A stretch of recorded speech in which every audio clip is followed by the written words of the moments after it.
Bonjour, mon nom c'est Caitlin McInnes, puis aujourd'hui je vais t'expliquer un peu sur mon projet en art qui est sur un artiste canadien. L'artiste canadien que moi j'ai choisi c'est David Blackwood. Donc, on va commencer un peu avec une biographie de sa vie. Donc, David Blackwood est né le 7 novembre 1941 à Wesleyville dans une famille qui est très reconnue puis une longue histoire en navigation marine. David Blackwood est encore vivant aujourd'hui et il est plus reconnu pour il est reconnu comme un conteur visuel, puis il est très bien respecté. Il est un des conteurs visuels les plus respectés au Canada. Donc un conteur visuel, c'est pas mal genre comme un storyteller, quelqu'un qui raconte une histoire, sauf lui il fait ça genre à travers de son art. Son travail narratif reflète la légende, l'endurance et le paysage de Terre-Neuve et Labrador. Son art est exposé à l'échelle mondiale et nationale avec plus de 90 expositions personnelles et un compte d'exposition en groupe.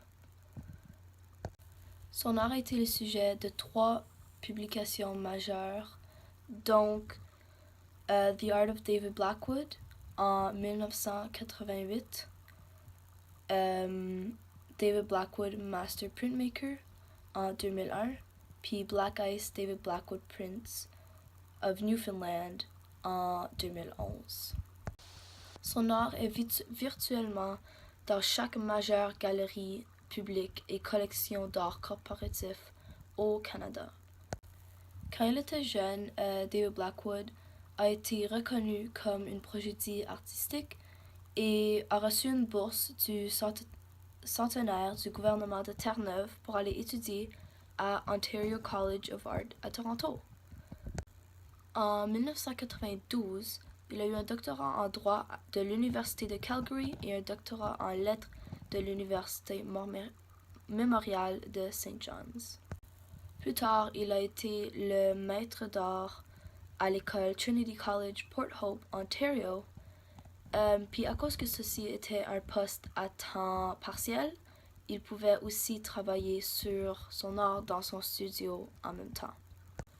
De 1969 à 1975, il était le premier artiste en résidence à Arundel College, l'Université de Toronto, à Mississauga.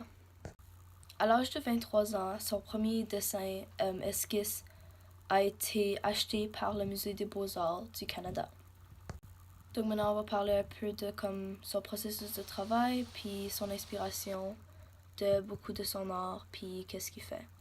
Donc, pour son art, il utilise beaucoup d'encre. Il aime utiliser de l'encre de différentes nuances, donc plus saturée puis moins saturée, pour vraiment comme faire le ballon. Et aussi, il utilise beaucoup de rouge. Il aime utiliser le rouge pour que ça ait l'air comme le feu, parce que ça représente le feu, et pour donner une genre de sensation de chaleur. Il utilise aussi du colophane, qui est du raisin, comme raisin des arbres, qui est genre dur, c'est comme du tree sap, qui est durci pour ajouter de la texture à ses peintures. Quand il était jeune, David Blackwood, quand il était jeune, son père était un marin. Il était un maître marin, donc lui devait prendre un examen avec tous les autres aussi qui étaient des maîtres marins ou juste des marins en général pour avoir leur billet. Donc, il devait recevoir ce billet pour continuer. Donc, son père a créé un ensemble de codes internationaux de drapeaux et de signals. Il utilisait une carte à jouer comme un motif et traçait l'alphabet. Et il se pratiquait encore puis encore pour pouvoir passer. Donc, c'est le même qui étudiait. Puis là, son père lui a dit un jour, "You know, if you're smart, you're gonna learn how to do this." Pour David, donc en fait, lui, c'était vraiment important pour lui dans la vie. Donc pour lui, David, les drapeaux sont une source de motifs géométriques abstraits qu'il utilise pour baser beaucoup de ses peintures. Donc beaucoup de son inspiration puis qu'est-ce qu'il fait vient de là. Aussi dans les années récentes, beaucoup de ses affaires sont inspirées de sa femme. Donc lui, il a été malade puis tout ça. Et sa femme rapportait... Beaucoup de son art aujourd'hui est inspiré par quand sa femme rapporte, lui rapporte, ou juste rapporte en général des fleurs à la maison.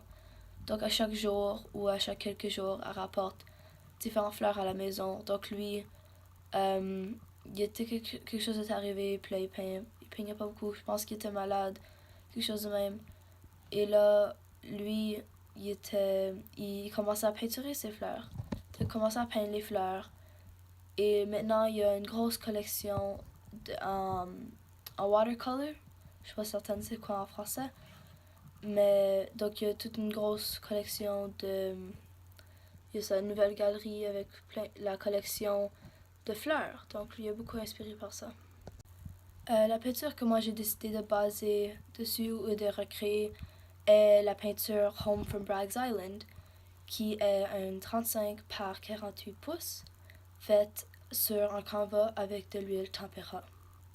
J'ai choisi cette peinture parce que j'aime beaucoup comme les peintures avec des couleurs sombres, puis c'est genre du mauve, du bleu, un peu de rouge, puis du gris. C'est très sombre, c'est très beau, c'est très beau sur l'œil à regarder. Puis j'aime beaucoup comment le ciel y est fait. Donc ça, c'est une des parties que moi j'ai vraiment aimé. Dans ma peinture aussi, quand moi j'ai refait de comment le ciel y avait l'air à la fin. Puis dans la porte, j'aime beaucoup la porte parce que j'aime durant tout le sombre, il y a seulement un peu de rouge, mais c'est plutôt comme bleu, mauve, puis c'est foncé. Mais juste dans le milieu, pour faire ressortir la cabine, il y a la porte rouge, comme un rouge vibrant, un rouge orange. Puis ça attire vraiment l'œil, puis moi je trouve ça vraiment beau. Donc moi, qu'est-ce que je pense que la peinture représente? C'est, comme le titre le dit, Home from Bragg's Island. Donc, dans le fond de la peinture, sur la ligne d'horizon, il y a une île. Et sur la mer, il y a deux bateaux. Il y a un bateau avec 4 personnes dedans, et là, il y a un petit bateau derrière avec personne. Et on dirait qu'ils sont en train de revenir de l'île, qui est probablement Bragg's Island, et ils sont en train de revenir chez eux, qui est la cabine. Donc moi, je crois que c'est ça que ça veut dire, avec l'île puis les personnes dans le bateau. Moi, qu'est-ce que j'ai fait pour changer ma peinture? J'ai enlevé le bateau, les deux bateaux avec les gens dedans, parce que j'aimais beaucoup comment ça aurait l'air si, comme tu l'enlevais pas et tu voyais toute la lumière reflétée contre l'eau, au lieu de l'ombre du bateau aussi. L'autre chose que j'ai changé, c'est sur la porte, il y a un fer à cheval et il y a genre, c'est comme soit un os ou un morceau de bois sur la porte en blanc. Ces deux choses-là, j'ai décidé de les enlever parce que j'aimais vraiment juste avoir le rouge et le cercle blanc dans le milieu. J'ai décidé de garder le cercle blanc, par exemple, parce que dans beaucoup des peintures de David Blackwood, les portes, il y a beaucoup de peintures des portes, il y a toujours ce cercle blanc-là. Donc moi, je voulais garder comme genre la consistance. Parce que pour moi, c'est comme la porte rouge puis le cercle blanc qui fait ressortir pour moi.